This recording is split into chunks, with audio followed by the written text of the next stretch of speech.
Subscribe our YouTube channel and watch our videos. السلام علیکم ورحمۃ اللہ وبرکاتہ۔ محترم ناظرین کرام، امید ہے آپ سبھی حضرات خیریت سے ہوں گے۔ دوستو، سفر ایک ایسی ضرورت ہے جو ہر کسی کو پیش آتی رہتی ہے اور سفر کے بغیر چارہ نہیں ہے۔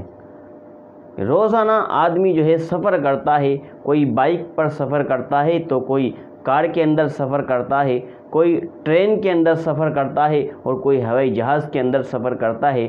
جیسی ضرورت ہوتی ہے اس کے مطابق سفر کرتا ہے، لیکن آدمی سفر کے اندر ہمیشہ خطرات کے اندر گھرا ہوا رہتا ہے کہ کہیں ایکسیڈنٹ ہو جاتا ہے اور صبح آدمی صحیح سلامت گھر سے نکلتا ہے، لیکن شام کو خبر آتی ہے کہ فلاں کا ایکسیڈنٹ ہو گیا ہے، اس کی موت ہو گئی ہے، یا فلاں کا ایکسیڈنٹ ہو گیا ہے، اس کی ٹانگ وغیرہ ٹوٹ گئی ہے۔ تو ایکسیڈنٹ سے بچنے کے لیے اور حادثات سے بچنے کے لیے سفر کے اندر کون سی دعا پڑھنی چاہیے کہ جس کے اندر آدمی ایکسیڈنٹ وغیرہ سے اس کی حفاظت ہو جائے؟ تو سفر کی جو دعا ہے رسول اللہ صلی اللہ علیہ وسلم سے ثابت ہے، سبحان الذی سخر لنا ھذا وما كنا له مقرنین وانا الی ربنا لمنقلبون۔ تو یہ دعا پڑھیں اور اس کے ساتھ ساتھ آپ آیت الکرسی پڑھ لیں۔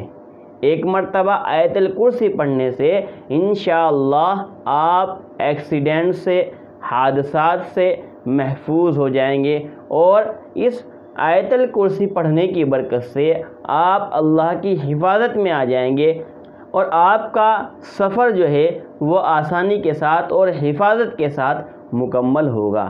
تو جو سفر کی دعا ہے سبحان الذی سخر لنا، اس کے ساتھ ساتھ آپ ایک مرتبہ آیت الکرسی، اللہ لا الہ الا هو الحی القیوم لا تأخذہ سنۃ ولا نوم لہ ما فی السماوات وما فی الارض من ذا الذی یشفع عنده الا بإذنہ یعلم ما بین ایدیہم وما خلفہم ولا یحیطون بشیء من علمہ الا بما شاء وسع کرسیہ السماوات والارض ولا یؤودہ حفظہما وہو العلی العظیم۔ تو ایک مرتبہ سفر کے شروع کرنے سے پہلے آپ آیت الکرسی ضرور پڑھیں، انشاءاللہ اللہ تعالیٰ کی حفظ و امان میں رہیں گے۔